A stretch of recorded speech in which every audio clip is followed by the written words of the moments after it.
Okay, this is the eighth week and we're on chapter 8, so let's go ahead and get started. Drug use and prevention from cradle to grave.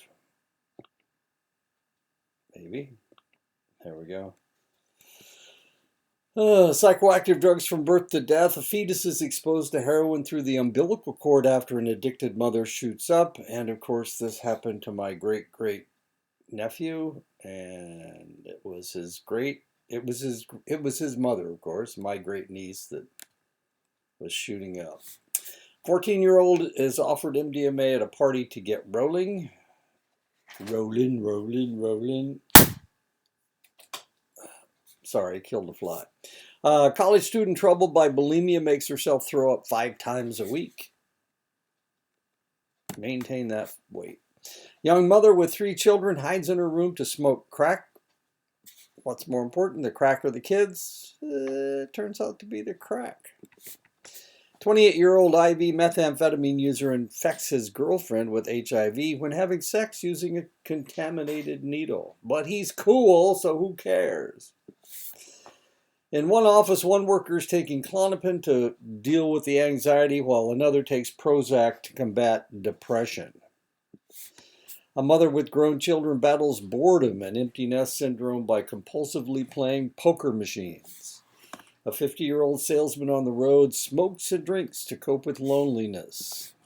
74-year-old with arthritis borrows hydrocodone from a neighbor to relieve the pain. Prevention and treatment throughout life. Encourage pregnant mothers to attend prenatal care programs to teach them how drugs affect fetuses. Look at the foot. Greater public scrutiny of parties, limiting the use of club drugs. Offering counseling on eating disorders in high schools and colleges. Using outreach workers to encourage drug users to practice safe sex and use clean needles to prevent the transmission of HIV, hepatitis C, and hepatitis C while attempting to bring them into treatment. I was wrong. He wasn't cool.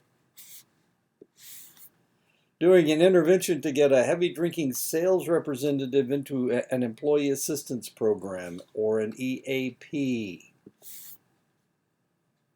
Holding seminars to enlighten senior citizens about drug cross reactions. Each society has to decide how they want to attempt to prevent self-destructive drug use. Are they trying to prevent any use of psychoactive substances? Are they trying to ban just illicit drug use? Are they trying to limit the damage caused by use, abuse, and addiction? The U.S. and most other countries use a 3-tier approach to fight the destructive effects of psychoactive substances. The primary prevention is a program to teach the skills to help the individual resist drug use. Secondary prevention is if they start, let's get them to stop, stopping the behavior wherever it starts. And of course, tertiary prevention is putting people through treatment and restoring them to health. So one is to them never using it, one is to stop them from using it, and the other one is putting them through treatment to restore them. Governments work on prevention by reducing the supply of drugs through interdiction of drug supplies, legislating against use, legal penalties for possession, use, and distribution, reducing the demand by treating of drug dependency and prevention through education, emotional development, moral growth, and individual and community activities. Reduce the harm that can be done to the community by promoting temperance, instituting needle exchange programs, supporting drug substitution programs, lessen the effects of alcohol, for example, using designated drivers, decriminalizing drug use. Worldwide, the most widely used and successful programs have been supply reduction and temperance methods. Historically, in the United States, drinking and smuggling of spirits became part of the American fabric. It was easier, just like guns are. Seem to be part of the American fabric. How in the world are we going to keep people from just going out and blasting people? Anybody they want, anybody they don't like, anybody that moves. It's kind of like, I don't know if you've ever been around hunters, but a lot of times they'll shoot anything that they can They can target like signs. Signs are a lot of fun to shoot. They don't move. It was easier for farmers on the frontier to ship their corn produce in the form of corn liquor than it was grain because they could reduce all that grain into a little bottle of liquid. However, with the influx of evangelical influences, the Methodists and the Baptists, temperance became more acceptable as an alternative to heavy drinking and drunkenness.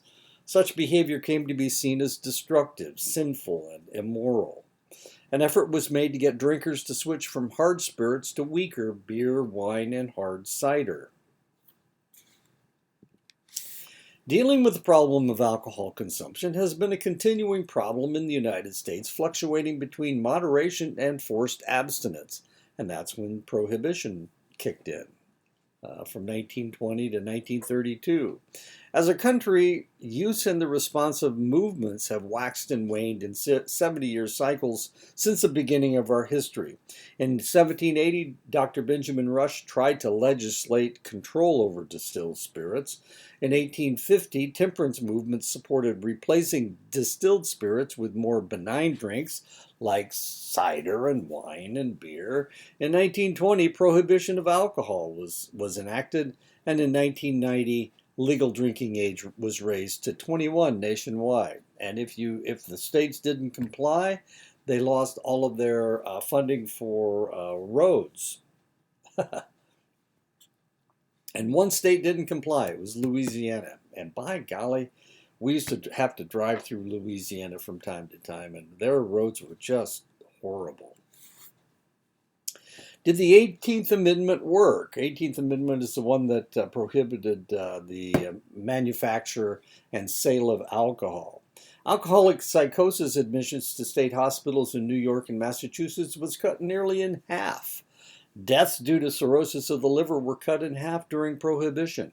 There was less crime in general. There was less domestic violence. Even after Prohibition stopped, drinking levels remained low and didn't return to pre-Prohibition levels until the 1950s. Medical problems increased from unregulated manufacturing of alcohol, but the level never approached the medical problems that the nation experienced from alcohol. Some argued that Prohibition brought organized crime to the United States, but in reality, organized crime has been a part of the American underworld fabric since long before the 1920s. Unfortunately, one problem with Prohibition was that because banning alcohol was touted as a cure for all of society's ills, treatment for alcohol addiction was cut. Some people claim that Prohibition was repealed because of the universal condemnation of the ban. But the real reason for its repeal was due to the need for tax revenues from its manufacture and use during the Great Depression. Pressure from wets and fatigue dealing with the continued argument did not hurt either. Of course, it was there. And because of that, those people focused on, hey, look, we stopped this. But the reality was they needed the cash. And more of the United States. And the United States always goes for the buck.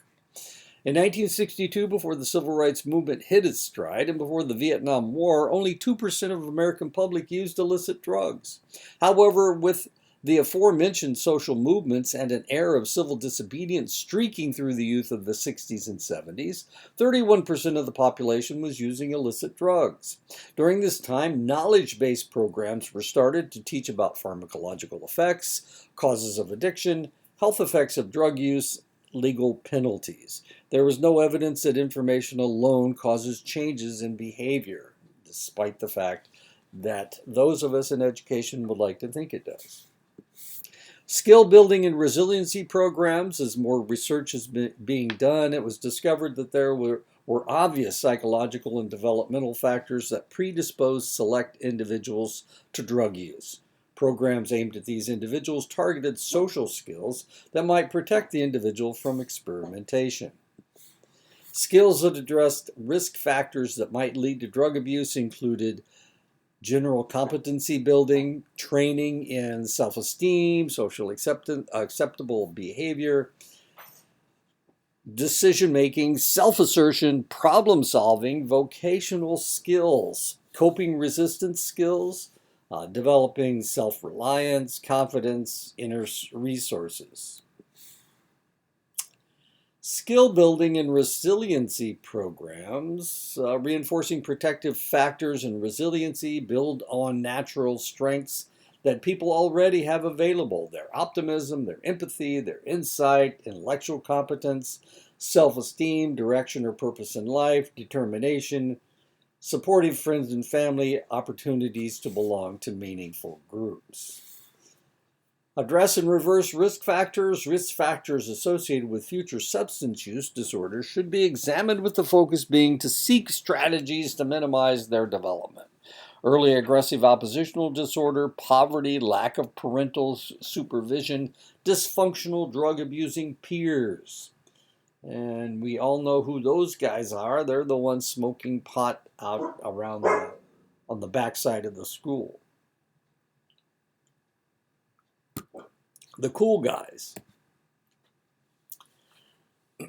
Support system development, endeavoring to reduce stress for students, which should decrease the need for drug and alcohol abuse. Changing the environment. One early target for concentration is the social and environmental influences that lead to drug use. Family values, peer group values, practices in schools. This is an attempt to get the entire neighborhood to take responsibility for preventing substance abuse by assessing the needs of the community, coordinating existing services, changing laws and public policy to reduce availability, increase funding for families, school and community prevention, community-wide training and planning.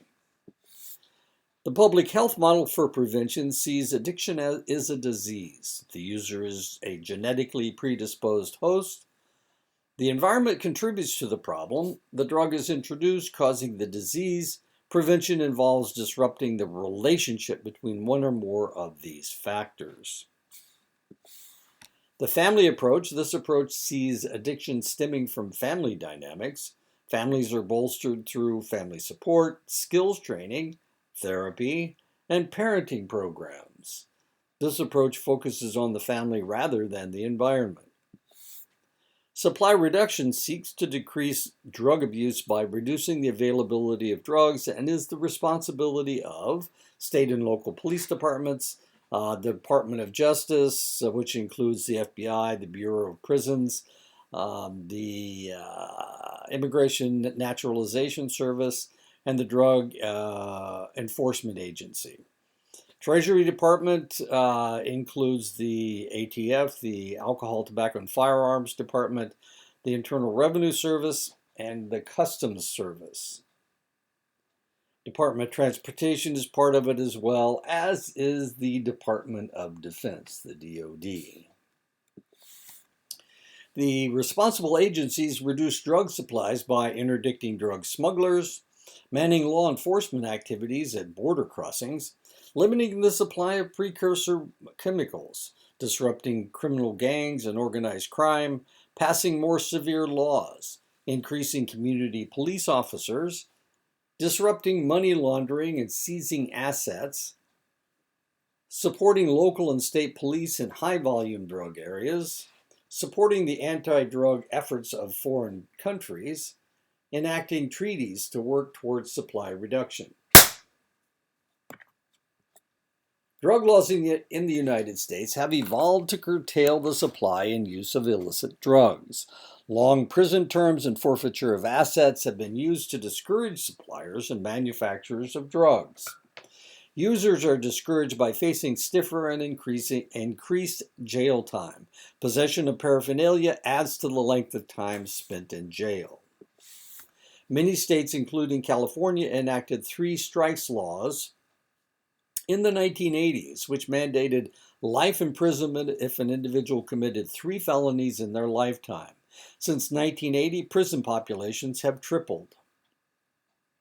55% of the inmates in federal prisons were convicted of drug offenses. If you count felonies committed to support drug habits, the percentage increases to 60 to 80%. Over half the inmates incarcerated admit to using drugs while they committed their offense. The percentage of teenagers is even higher. A great deal of money has been spent on supply reduction. Advocates estimate that it has resulted in a 10 to 15% supply reduction. The severe penalties have resulted in a delayed impulse to use. It has opened up treatment. It has kept people in treatment. Detractors of the policy complain of minor impact on supply. These individuals support a more demand reduction approach. In other words, 10 to 15% isn't enough reduction for them.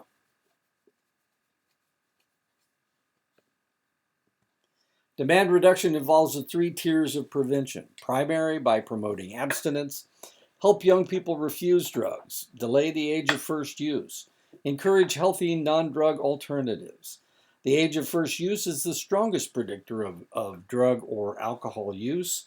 Individuals who experiment before age 12 have a 4 to 5 times likelihood of further drug use.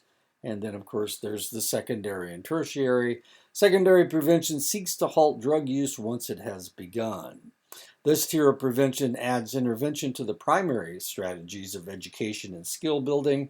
The biggest problem with this program is denial by the user and their concealment of use, making them difficult to identify. Another problem with this tier of prevention is that there is a lag phase between first drug use and physical and emotional problems.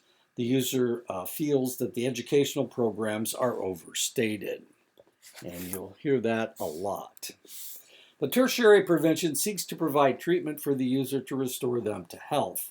Compulsive drug use is addressed through group intervention focusing on detoxification, abstinence, and recovery.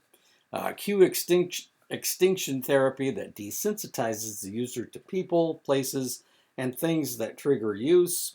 Family therapy, group psychotherapy, or residential treatment. Instruction in relapse prevention and life management skills. Psychopharmacological strategies, promotion of healthy lifestyles, development of support and aftercare systems. Also known as 12-step programs. One of the first incidences that when I was first in the service, we were detoxifying. I was just working in a hospital, and I just happened to become involved with a detoxification program that we were doing at a small base, and the idea was that we detoxified them and then we sent them to treatment at a larger hospital in San Antonio. We were in Lubbock, Texas. Anyway, it was really a shock to me. I'd never known that people could drink as much alcohol as these people were drinking. The first pair that we detoxified, I think it told you, there was a 21-year-old male and a 20-year-old female. And they were both drinking a case of beer a night. And we had to detoxify them. It was really quite an interesting situation. Her beer cost like twice as much as his. He drank Bud, I think. He was drinking Budweiser and she was drinking Heineken. Anyway, they had picked up the habit while they were overseas. They had been stationed in Holland. That's why she drank Heineken. Anyway, it was really kind of interesting to watch the whole process. They were a mess. A case of beer is a lot of beer.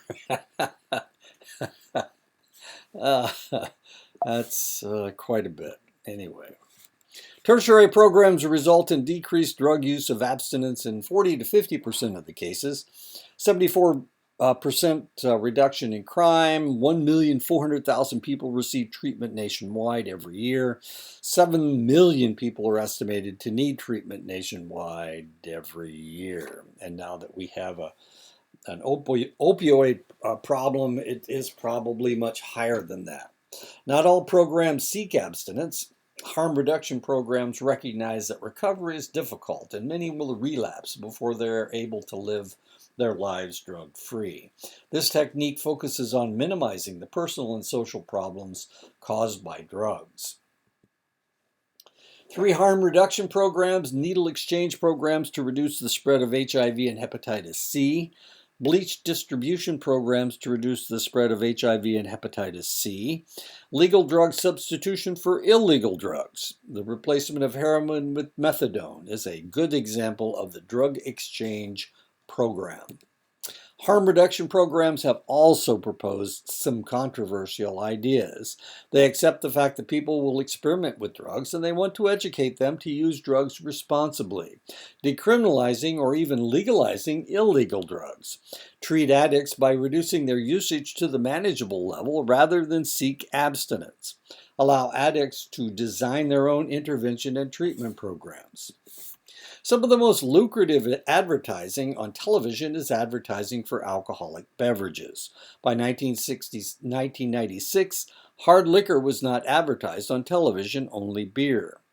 Before 1996, the idea from the temperance argument of the 19th century was that replacing hard liquor with beer would reduce drunkenness and destruction of alcohol.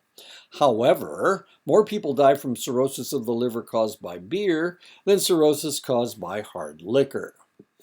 Damage done by legal drugs cause more damage to society than illegal drugs, alcohol, tobacco, and prescription drugs.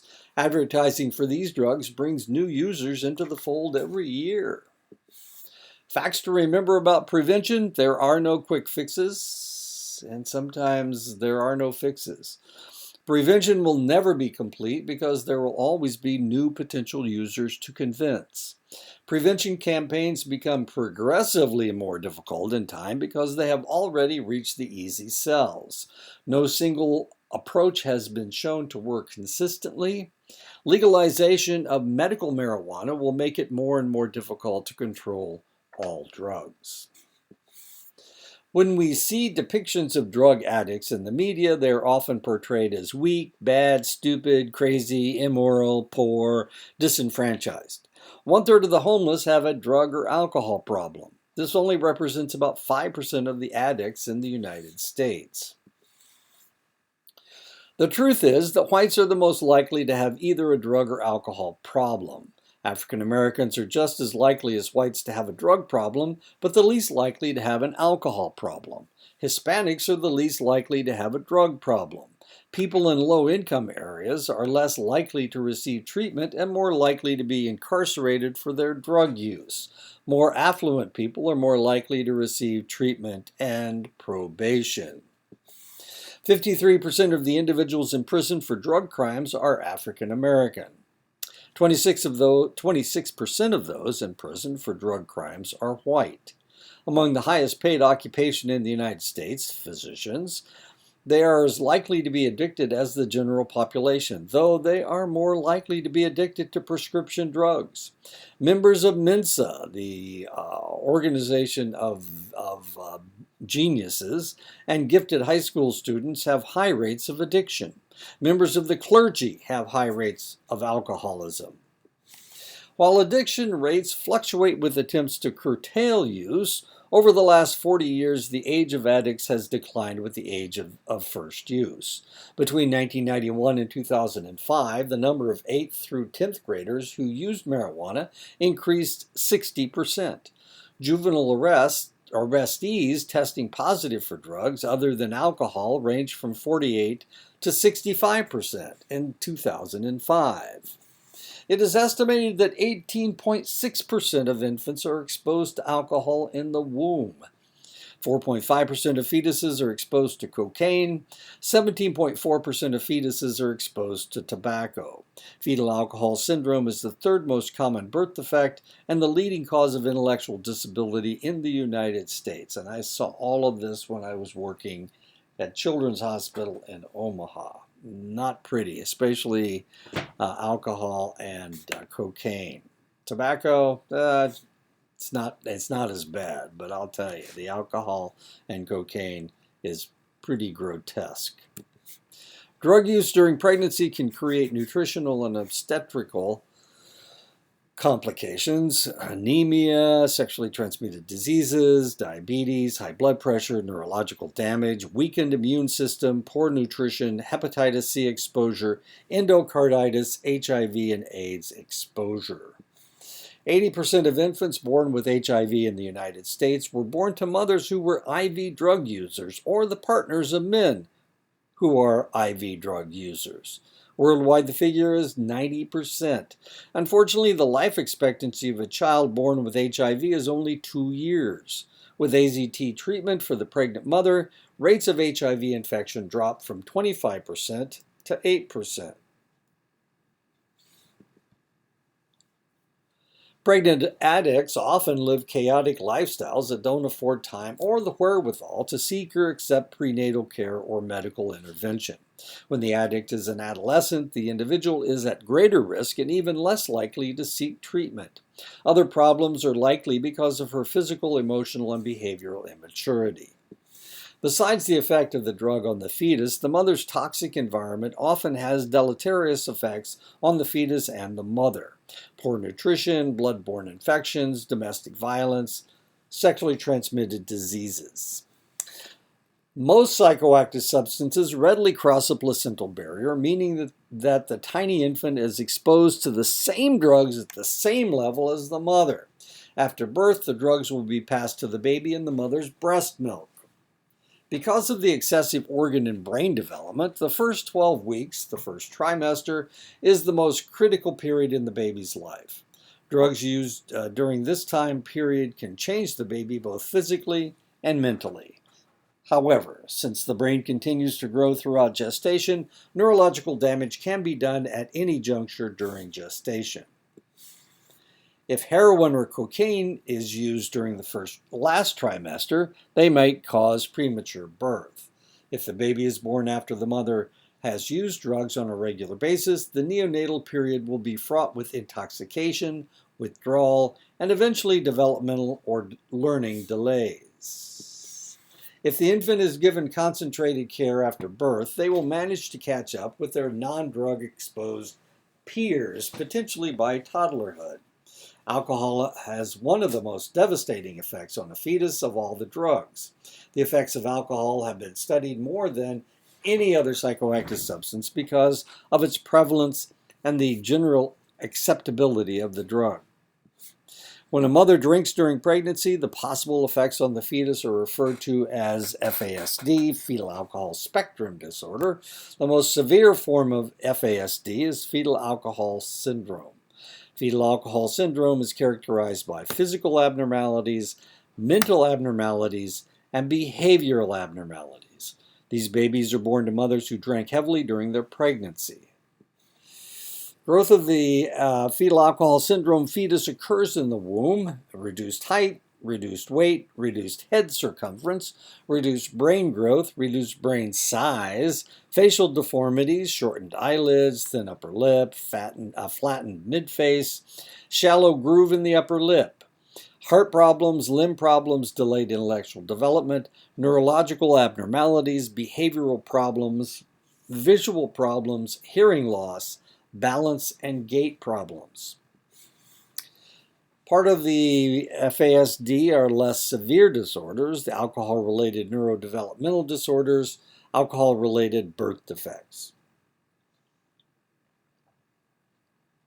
Worldwide, FAS affects as many as 2.9 per 1,000 births. In the United States, the rate is 2 for every 1,000 births. Among African Americans, it's 6 for every 1,000 births. Asian, Hispanics, and whites have rates between 1 to 2 per 1,000 births. American Indians have rates between 10 and 30 per every 1,000 births. In one study of FAS adolescents and adults, it was discovered that all of them had been physically and sexually abused, 60% of the abuse occurring before adulthood. The individuals averaged 6 diagnosable mental illnesses.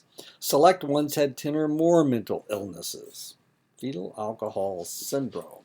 Cocaine and amphetamines are used by 558,000 women in the United States every year, with most of them falling into the reproductively viable range.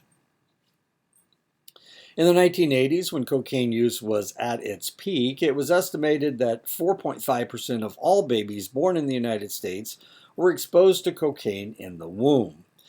In inner city hospitals where cocaine use was more prevalent, the percentage ranged from 15 to 25%. And of course, I said that I worked in Omaha, and this is where I saw all this stuff. Children's Hospital in Omaha, which is a city. And we had rich people who had cocaine. And then we had poor people who had crack. The effects of stimulants, increased heart rate, constricted blood vessels, affects not only the mother, but the unborn fetus. For the fetus, the constricted blood vessels result in restricted blood flow, restricted nutrients, and restricted oxygen. This, of course, retards development. For habitual users, the effects can be more pronounced. In extreme cases, the increased blood pressure may cause the placenta to separate from the uterine wall, resulting in spontaneous abortion. Excessive use of stimulants can raise the fetus's blood pressure, causing a stroke. Using in the third trimester can result in extreme activity in the fetus, causing uterine contractions and premature labor. Withdrawal for the fetus involves several weeks of extreme agitation, increased respiration, hyperactivity, and possible seizures. Effects last into the child's second year with lifelong disability rates of 1 out of every 3, 33%. Since opioid use tends to be more continuous than binge use of stimulants, the effects are greater. Problems include severe infections from IV drug use for the mother, fetal growth retardation, miscarriage, stillbirth, separation of the placenta from the uterus. Babies born to heroin addicts are often premature, smaller, and weaker. These infants have abnormal sleep patterns that leads to a 600% increase in SIDS deaths. 60 to 80% of babies born to opioid-addicted mothers go through withdrawals 2 to 3 days after they are born. And these are the symptoms. Hyperactivity, incessant high-pitched crying. Ooh, it sounds like a cat.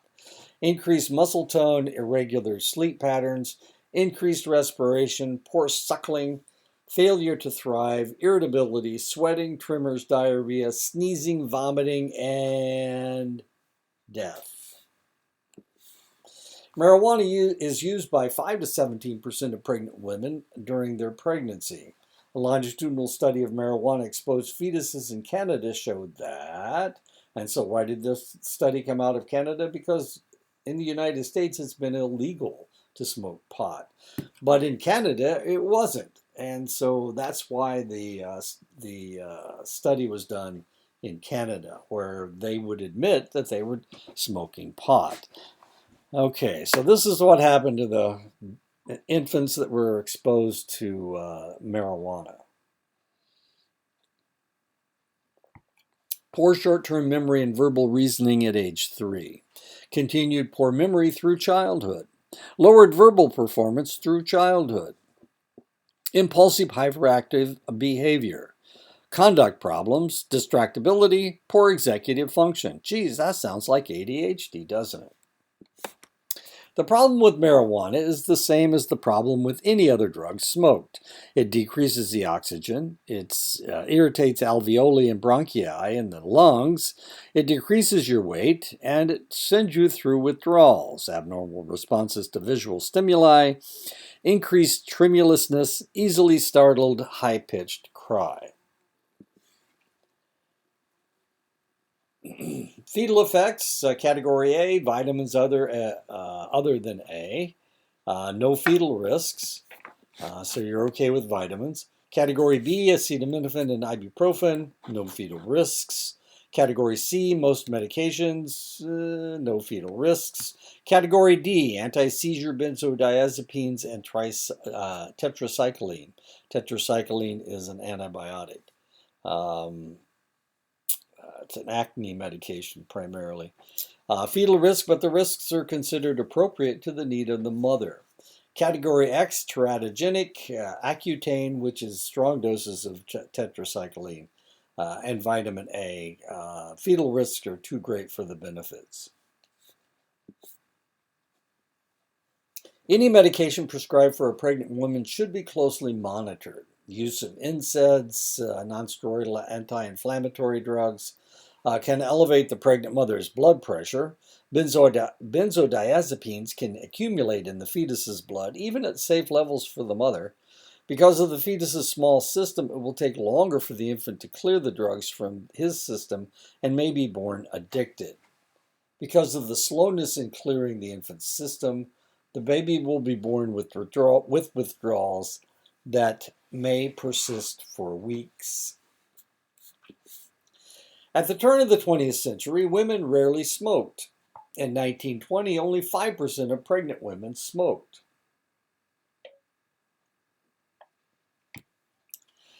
Pregnant women smoking peaked in 1997 at 28.2%. In 2005, only 22.5% of pregnant women smoked during their pregnancy. 17% of the women smoked cigarettes. 8.82% smoked right up to the time they gave birth. The highest rates were among African Americans at 20.12%.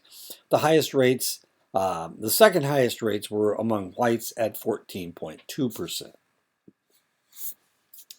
Cigarettes are especially dangerous because of the nicotine and carbon monoxide found in the smoke, along with 2,000 other compounds. Both carbon monoxide and nicotine cross the placental barrier and reduce fetal oxygen supplies. Women who smoke or come in contact with secondhand smoke are in greater risk of premature delivery. Heavy smoking mothers are twice as likely to miscarry or have spontaneous abortions. Babies born to heavy smokers average a birth weight of 7 ounces less, with a smaller head circumference and about an inch shorter.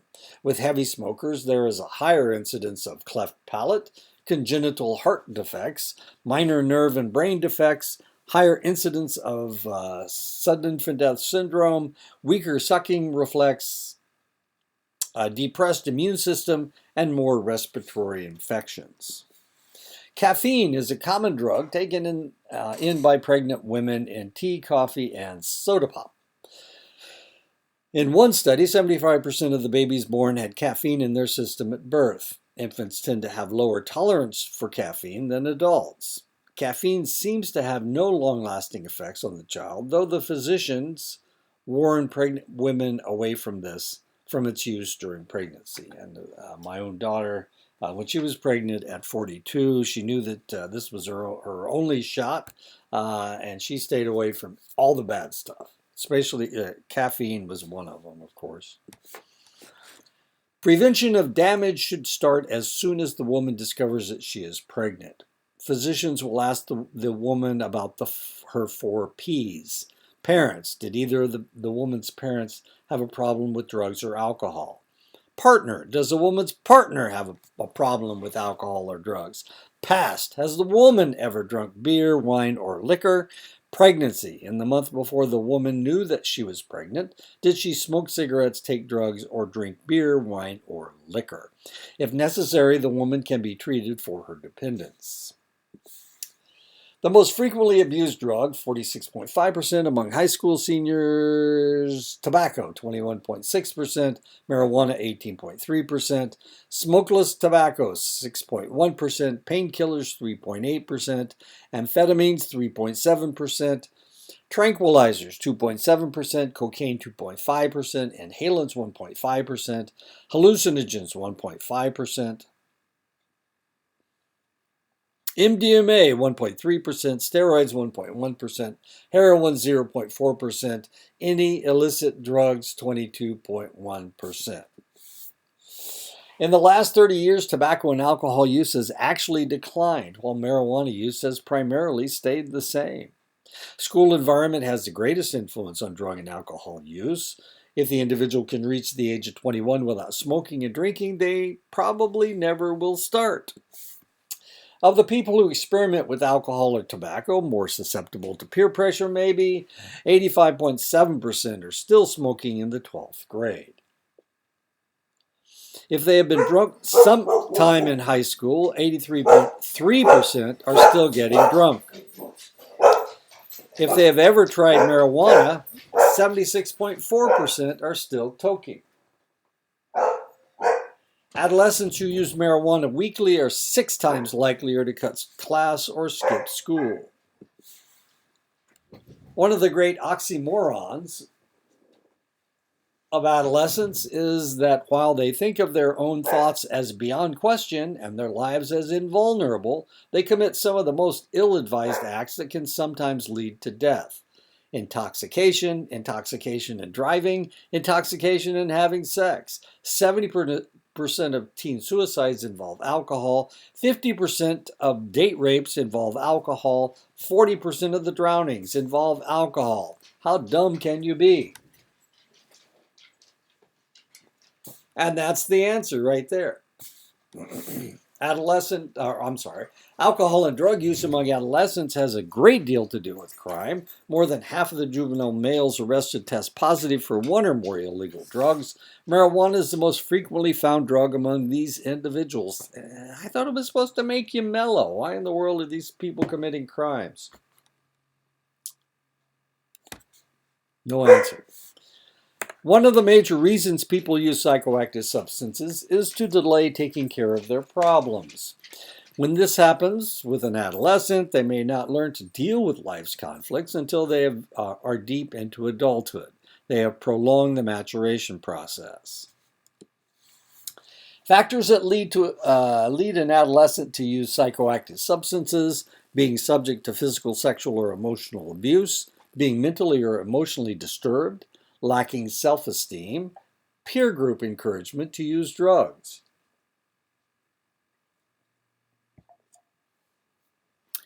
Inconsistent discipline where drug use is tolerated.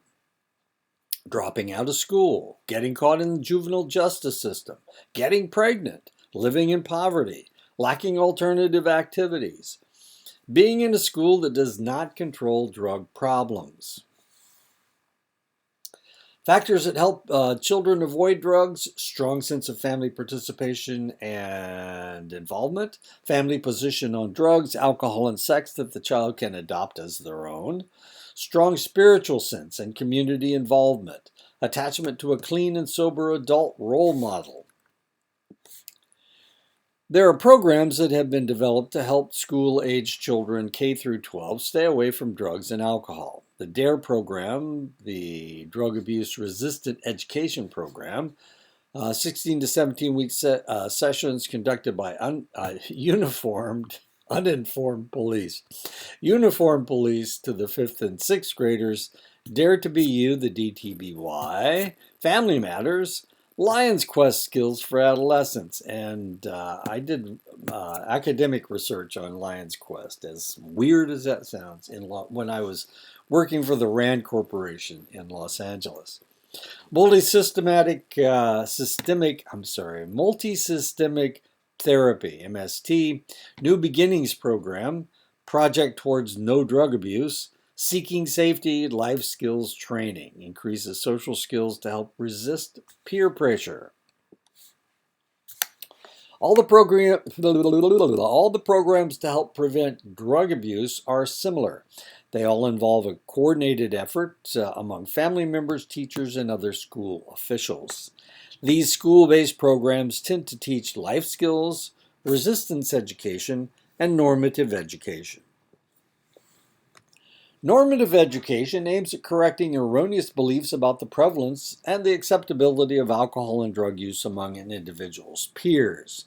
Family-focused primary prevention is a necessary adjunct to any school-based program. Experimentation, social use, habituation, and abuse usually begins in junior high, 6th, 7th, and 8th grades. Because of this proclivity, primary prevention needs to continue while secondary prevention is put in place to deal with those who didn't get the message.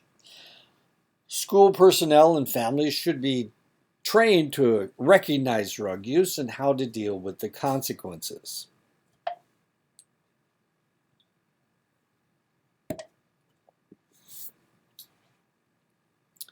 For those students who begin abusing drugs on a regular basis, treatment must be sought to reduce the probability of a lifetime of abuse.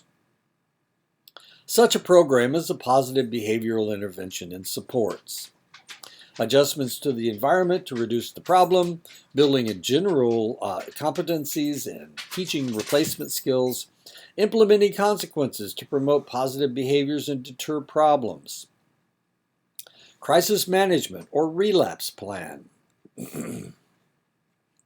1 in 4 children in the United States exposed to alcohol abuse or dependence in their family. These children will be affected by alcohol even when they don't use.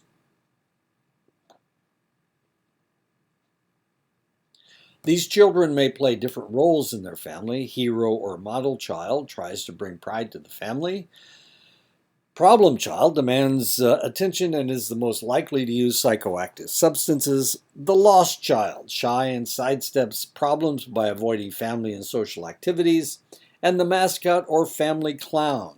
They try to ease tension in the dysfunctional family by being funny or cute, has a hard time growing up. That was me and my family. I was the mascot or the family clown. I kind of suffered trying to be cute, though. I'm not a very cute person. Many alcoholic excuse me. Many alcoholic beverage companies target their advertising toward college freshmen as establishing brand loyalty may generate as much as $20,000 to $50,000 revenue over the individual's lifetime. 49% of full-time college students binge drink and are abuse prescription and legal drugs. Excuse me. This is 2.5 times the amount of abuse found in the general population. The statistics on college students has varying degrees of positive and negative. Daily smoking dropped from 15% in 1993 to 12% in 2005. Fraternity and sorority members are more likely to drink than non-members, 88% versus 67%. Binge drinking, 64% versus 37%. Driving drunk, 33% versus 21%. Use of marijuana, 21% versus 16%. And smoke cigarettes, 26% versus 21%. Only 6% of addicted college students seek help. 78% of college students who use illicit drugs have sex compared to 44% of those who never use drugs. Psychoactive substances do have a heavy impact on our college campuses. 1,717 deaths in 2007 from alcohol-related injuries, 97,000 victims of alcohol-related rape or sexual assault, 696 assaults by another student who has been binge drinking. In 2002, the federal government legislated to deny college students federal aid if they had a drug conviction on their record. Of the 10,437,000 who applied, 41,000 were denied, and while an equal number were waived who had completed a drug treatment program. Even the non-drinkers are affected by the drinkers. And a study by a campus where over 50% of the campus were binge drinkers, 87% of the non-drinking other students reported being victims of assault, being victims of unwanted sexual advances, having sleep interrupted, having study interrupted, suffering property damage, having to care for a drunken student, having to clean up after a drunken student, having impaired quality of life because of the drinking. Nothing is more irritating than you not being the drinker and having to clean up after a drinker. That is so irritating. Drinking and drug experimentation are seen by some as a rite of passage for college students. However, one approach to the control of college drinking is the normative approach where the myths of rampant drinking are debunked. For example, 68% of college students thought that their peers thought frequent intoxication was acceptable, while only 14% actually did. Within 18 months, within disseminating normative information, one college campus found that a 16% reduction of drinking to get drunk, 21% reduction in frequent heavy drinking, 31% reduction in missed classes, 36% reduction in property damage, and 40% reduction in unprotected sex. Means of controlling alcohol use: regulate campus drinking. 25% of campuses ban beer. 32% prohibit liquor on campus. 98% prohibit kegs in dorms.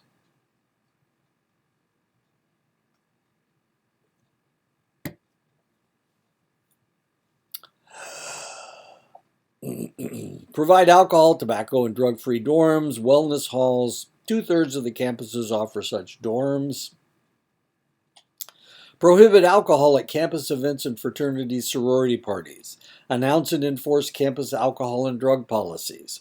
Work with the local community to make sure that alcohol is not served to minors. Strengthen academic requirements. Means of controlling alcohol use in college campuses: schedule more classes on Friday. Keep the library and recreational facilities open longer. Prevent alcohol promotion on campus. Notify parents when students run afoul of the drug and alcohol regulations. Provide server training for bartenders at college-sponsored functions. Ban alcoholic beverage advertising in the college newspaper. About 50% of campuses ban such advertising. Controlling alcohol use on college campuses: integrate substance abuse education into the curriculum. Maintain a substance abuse officer to oversee on-campus use and abuse. Join a higher education prevention consortia. 90% such consortia do exist. 90 such consortia do exist. Create programs to work with the neighborhood and community. Initiate early detection, intervention, enforcement, and referral. Studies show that a good drug education program will actually increase the level of experimentation, but decrease abuse. Bad education will actually increase abuse. Studies show that as most college students mature, their alcohol and drug use becomes more sensible. People take psychoactive substances either to enhance some aspect of their sexual sensation or not realizing that it will interfere with their sexual sensations. Select psychoactive substances can replace normal sexual emotions, meaning that the emotions will seem to be there when they are not.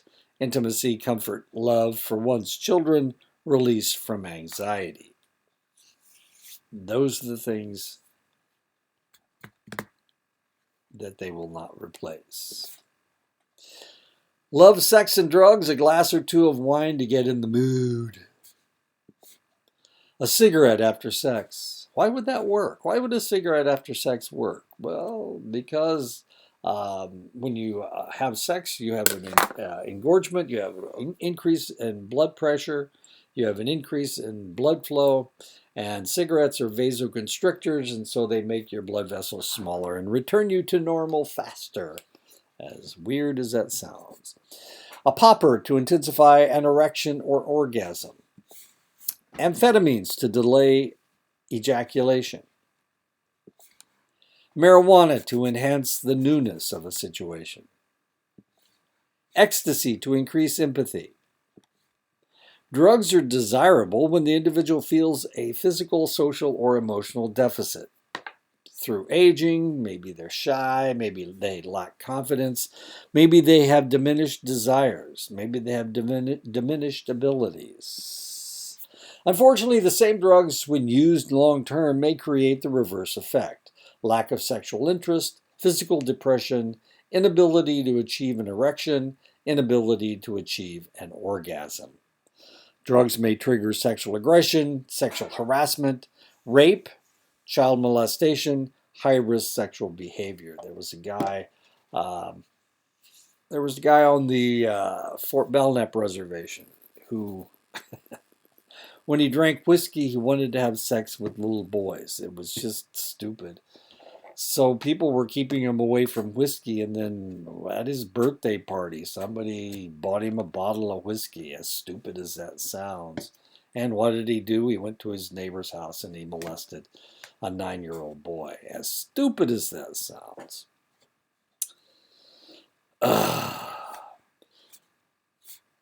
The three main effects of psychoactive drugs on sexual behavior are desire, excitation, and orgasm. They do this by releasing hormones, affecting blood flow, affecting blood pressure, affecting nerve sensitivity, affecting muscle tension. Some examples of psychoactive interference with normal sexual activity: heroin desensitizes penile and vaginal nerve endings. Alcohol diminishes spinal reflexes, decreasing sensitivity and erectile ability. Steroids increase testosterone, making the user more sexually aggressive. Cocaine and amphetamines release dopamine, which mirrors the release of dopamine during orgasm. Many drugs affect the hypothalamus, which can trigger unwanted hormonal changes. Does any of that sound like the drugs help you have sex? Chronic drug users combine sex and drugs to lower inhibitions, to try to make themselves perform better, to increase their fantasies, to shield themselves from their sexuality, to remove themselves from emotional involvement. Alcohol's effects on sexual function are directly related to the blood alcohol level. Women may use alcohol to lower their inhibitions, to increase sexual pleasure, to raise self-esteem and feelings of inadequacy. Not raise feelings of inadequacy, but to lower their feelings of inadequacy. However, with the increase of alcohol, there is actually less of a chance of orgasm. Women are more likely to drink to hide sexual dysfunction than men. Engaging in sex seems to be something to do while drunk. For men, enough alcohol can actually prevent them from being able to have an erection, as it diminishes spinal reflexes, decreasing sensitivity and erectile ability. Alcohol also lowers testosterone levels while increasing the female hormone estradiol. Chronic male drinkers will have a greatly decreased testosterone and a greatly increased estradiol, creating abnormalities in sex steroid metabolism. I hope you're getting the picture. It lowers your testosterone, which makes you a male, and it raises your estradiol, which makes you a female. So it changes who you are. Men like alcohol because it anesthetizes the area of the brain that causes fight, flight, and fear, making them more aggressive.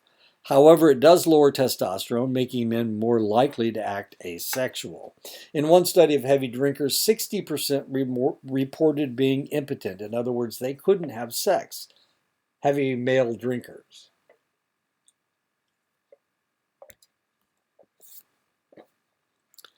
Amphetamines and cocaine have always had the reputation of being sexual enhancers, but this is especially true in the gay community because it increases confidence, it prolongs erections,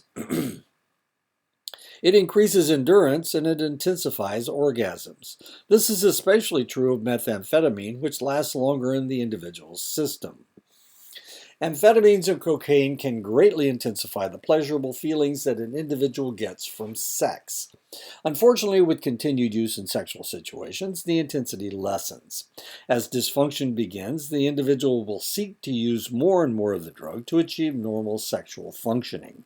The drug will also intensify pre-existing sexual proclivities. If this is something as harmless as sexual inhibition, it will make the individual more confident. If the proclivity is pedophilia or rape, the drug can intensify these behaviors as well. While cocaine may work wonders for men when first used, with prolonged use, the effects may be unintended: delayed ejaculation, decrease in sexual desire, difficulty achieving ejaculation. In women, cocaine may disrupt the menstrual cycle, cause difficulty in achieving orgasm, decrease desire. Smoking after sex has been a cliche for having had sex. In truth, long-term tobacco use is associated with a lower testosterone and erectile dysfunction. In women, it causes reduced fertility.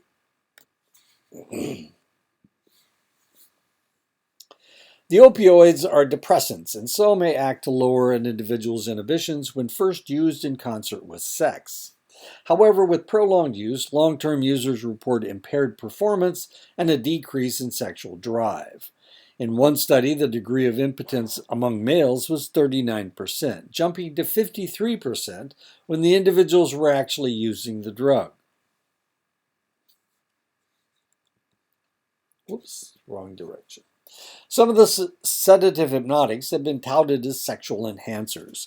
Benzodiazepines, barbiturates, and quaaludes. The reality is that the individual has lowered inhibitions, which makes it more likely that they will be willing to perform sexually. With prolonged use, the individual begins to suffer from sexual dysfunction and apathy towards sexual stimulation. Select sedative hypnotics have been used as date rape drugs. Rohypnol causes amnesia and lowered inhibitions that makes an individual less likely to resist a sexual assault. GHB lowers inhibition and makes sex more pleasurable. Too much can lead to sleep or even coma. The drug also has amnestic effects.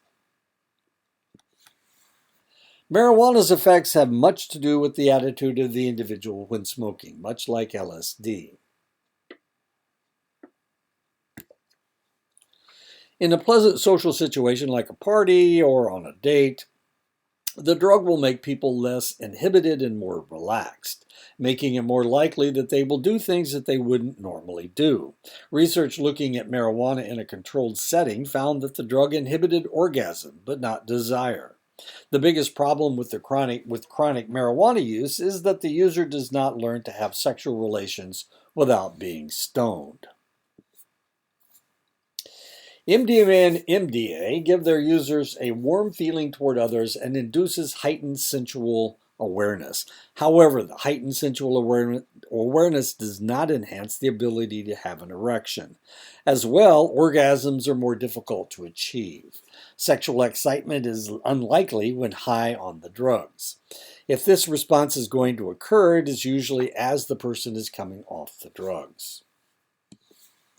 Neither PCP or LSD are considered sensual drugs. As an anesthetic, PCP has been used to deaden the pain in select sexual practices in both the gay and the heterosexual communities. LSD, and as a matter of fact, no psychedelics are known as sexual enhancers. Nitrites are used in both the gay and the straight community as a vasodilator and a muscle relaxer. Users claim that nitrites prolong and enhance orgasmic sensations if used just prior to the orgasm.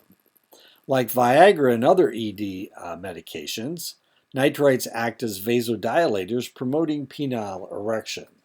Nitrites also relax the anal sphincter muscles, supporting anal intercourse. Psychotropic medications often will interfere with sexual functioning. Tricyclic antidepressants have been linked to decreased desire, problems with erection, and delayed orgasm. SSRIs also cause delays or inhibited orgasm and impaired erection abilities. Antipsychotics inhibit erectile function and ejaculation as well as desire.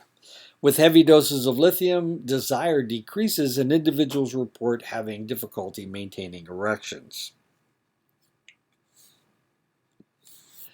Aphrodisiacs actually may not exist, though some drugs will enhance sexual situations. The erectile dysfunction medications Viagra, Cialis, and Levitra allow the increased blood flow to the penis, but do nothing for sexual desire. Spanish fly irritates the bladder and the urethra, but does not actually increase desire. Human pheromones increase sexual desire and sexual stimulation, but only select pheromones work on select people. Yohimbine can enhance blood pressure and heart rate, increasing penile blood flow, but no desire. Drugs are often present in cases of sexual assault. 51% of victims reported using drugs or alcohol before the assault. 44% of assailants used drugs or alcohol before the assault. Irrational or inappropriate desires may occur after alcohol lowers inhibitions and muddles relational thought. Stimulants make the user feel more confident and aggressive, making it more likely that a date will be assaulted.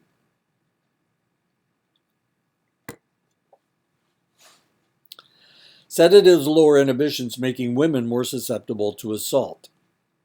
Marijuana makes users more suggestible to sexual activity. PCP and heroin make users less sensitive to pain, making it more likely that they will damage their partners during sex. Drug use peaked in the 1980s. Positive drug rates at work were 13.6% in 1988. By 2006, with actually more drug testing, the rate had dipped to 3.8%.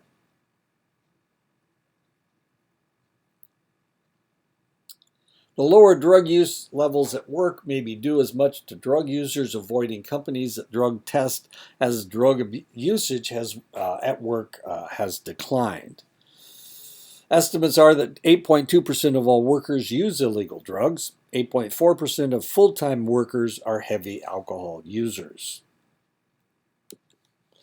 Contrary to the image of the addict skulking around alleys to support their drug habit, 74.8% of addicts over 18 are employed as full-time or part-time employees. 80% of binge drinkers are employed. 62% of the people diagnosed with substance abuse disorder were employed. Unfortunately, substance abusing employees do not make good employees. They are late 3 to 14 times more often. They're absent 5 to 7 times more often. They make more mistakes than other employees. They tend to have a lower output. They are more likely to appear in a greater number of grievance hearings. They're 3 to 4 times more likely to have an accident on the job. They use 3 times more sick leave. They file for workers' compensation 5 times more frequently. They overutilize health insurance along with their family.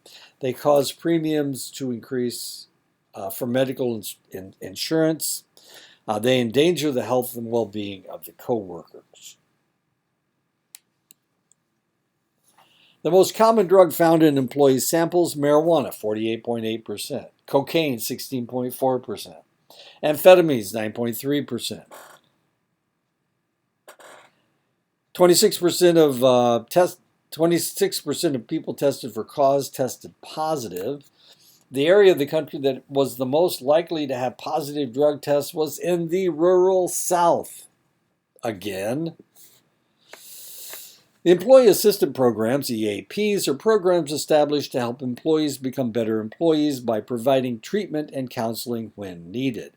45% of all employees in the United States are covered by EAPs. 70% of all employees working for organizations with more than 500 employees are covered by EAPs. EAPs do work. Northrop saw a 43% increase in production from the first 100 employees they sent to an alcohol treatment program. Employees of the Philadelphia Police Department who went through treatment reduced their sick days by 38% and their injury days by 62%. Providing EAPs for their employees at the Oldsmobile plant in Lansing reduced their lost work hours by 49%, healthcare claims by 29%, sick leaves by 56%, grievances by 78%, disciplinary problems by 63%, and accidents by 82%. There are several types of EAPs based on financial needs. Internal in-house programs found in large companies who can afford the expense. Fixed fee contracts. The company contracts at a set fee for any programs needed.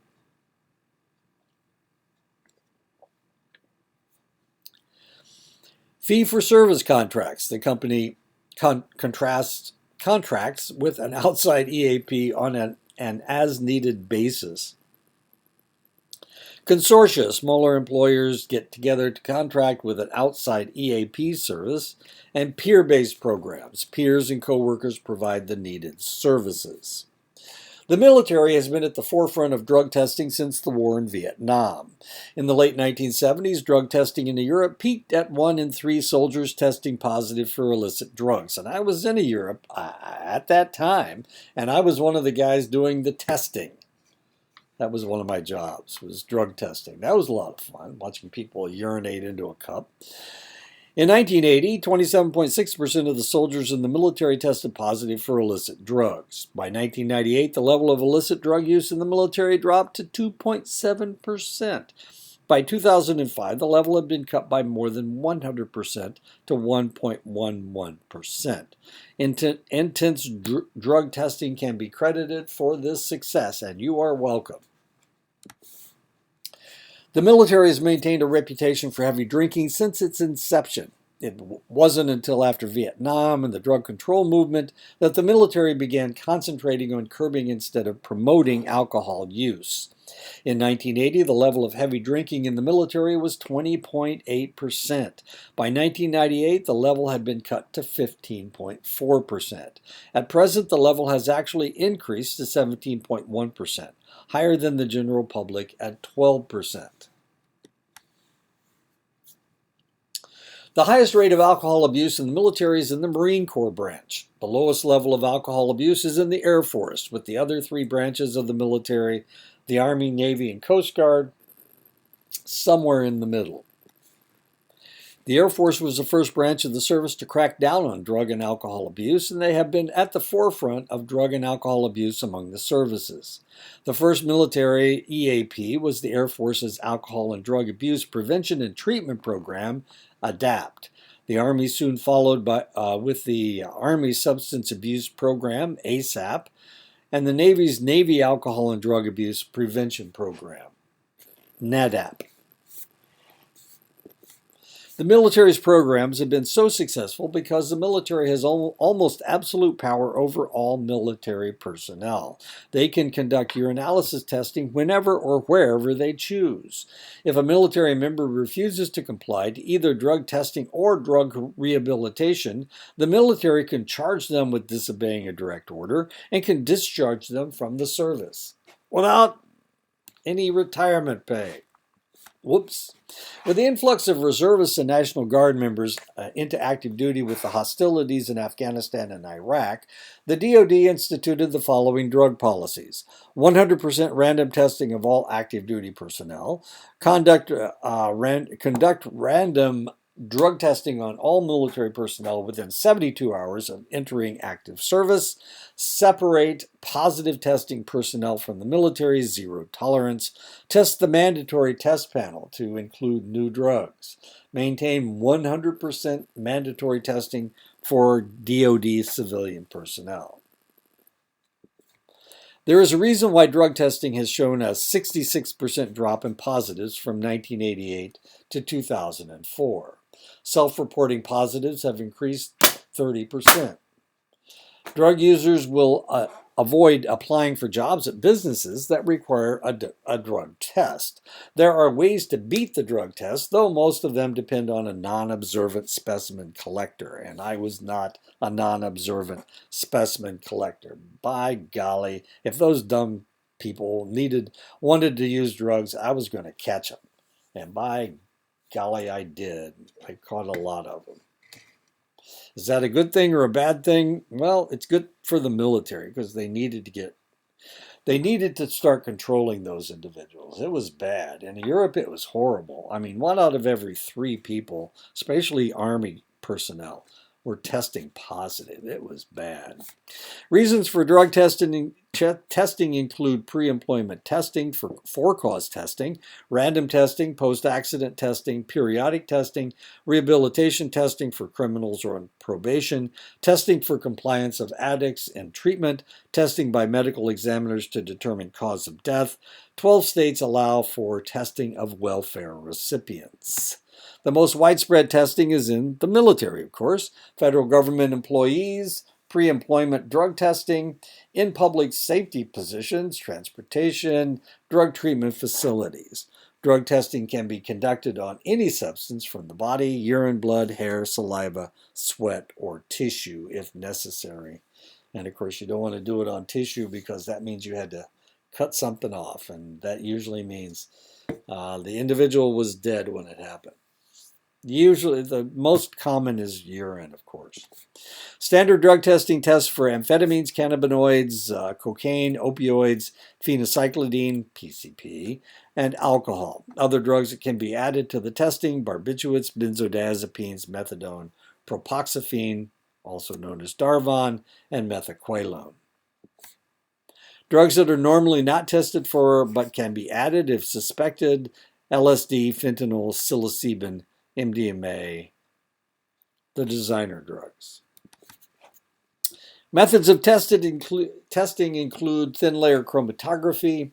This method tests for a variety of chemicals, and is very sensitive to minute amounts of any chemical. The problem is that it can't differentiate between chemicals with similar structures, for example, ephedrine and amphetamines. So usually thin layer chromatography is what we use first. If we get a positive, then we run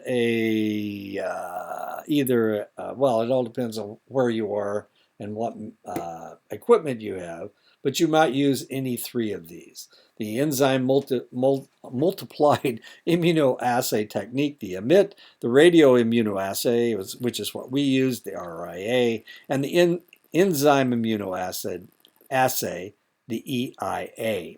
EMIT tests use antibodies to seek out specific drugs. It is very sensitive and rapid, but it cannot determine concentration and produces several false positives. Poppy seeds will test as heroin, ibuprofen will test as marijuana, and Vicks Vapo inhaler tests for crank.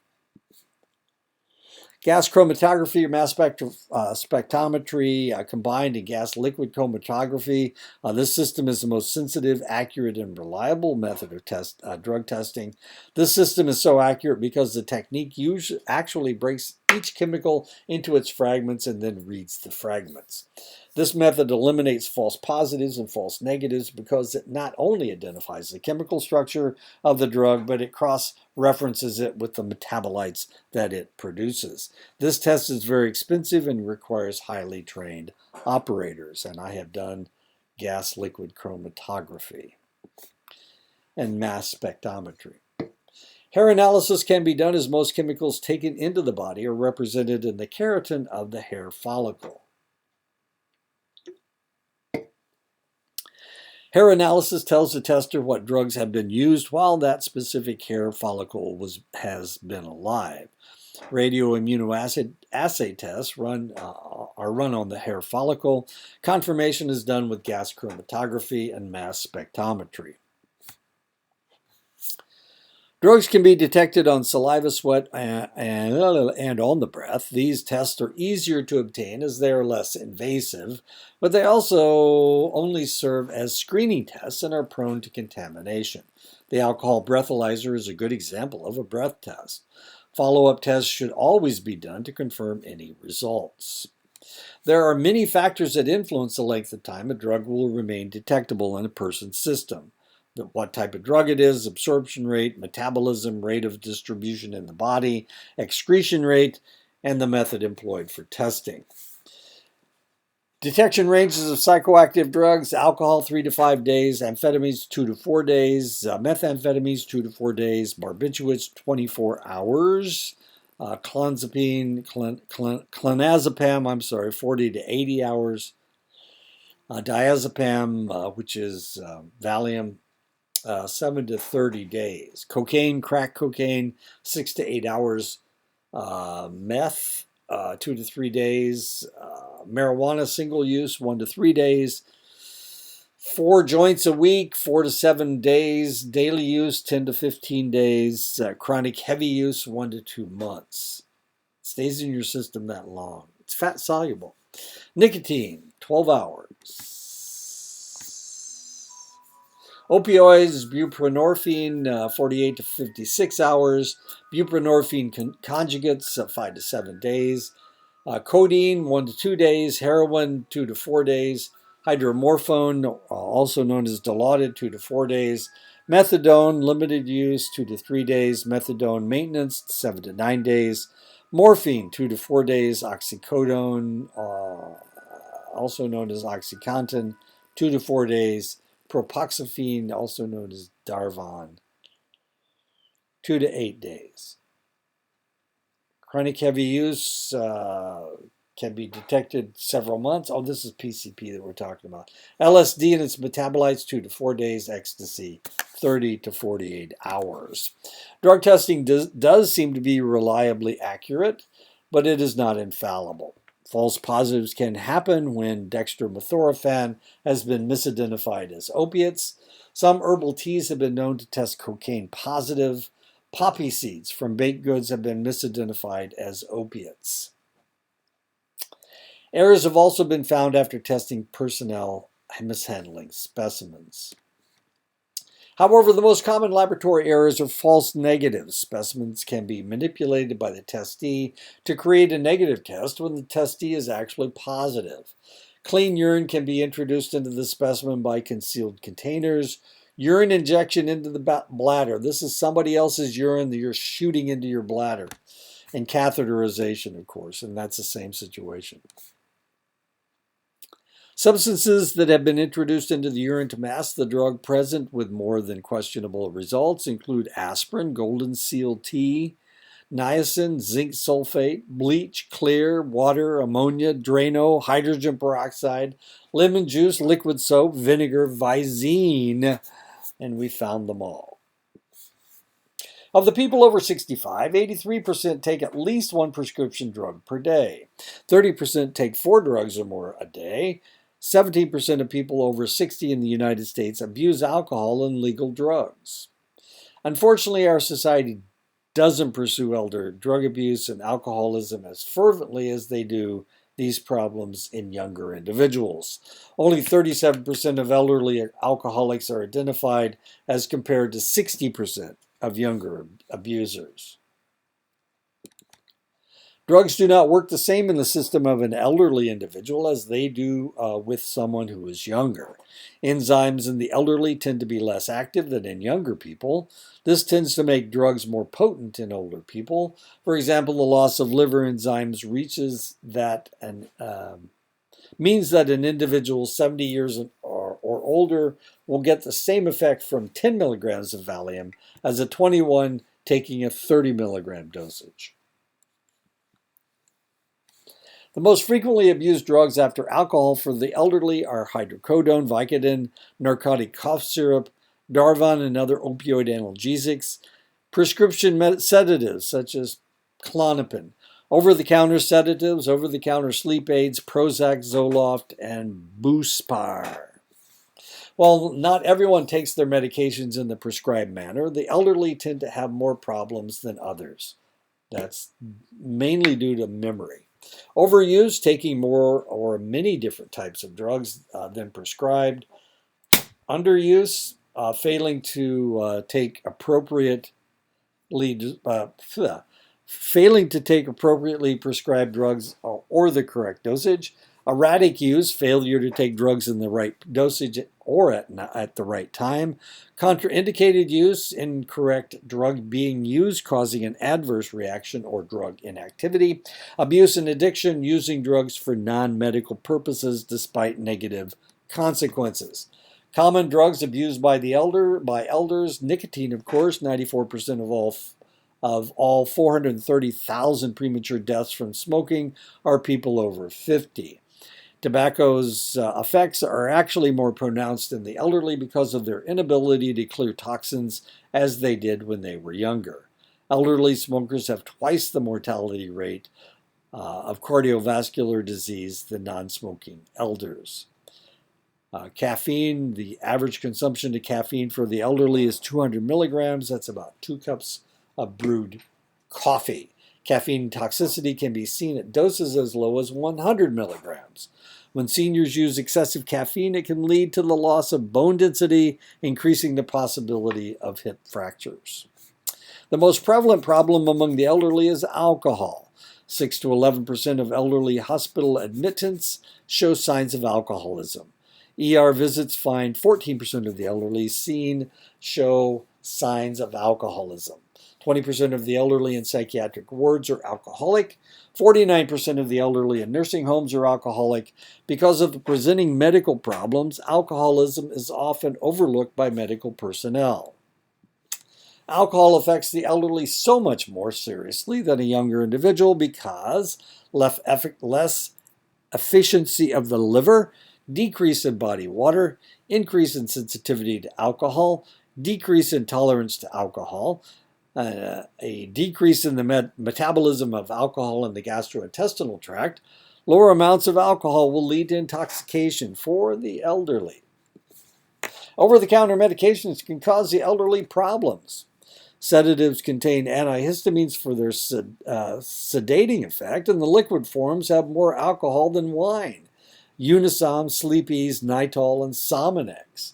Cold medications will contain the same combination of alcohol and antihistamines. Abuse of prescription drugs has been reported as low as 5% and as high as 33% in the elderly. This occurs even in extended care facilities.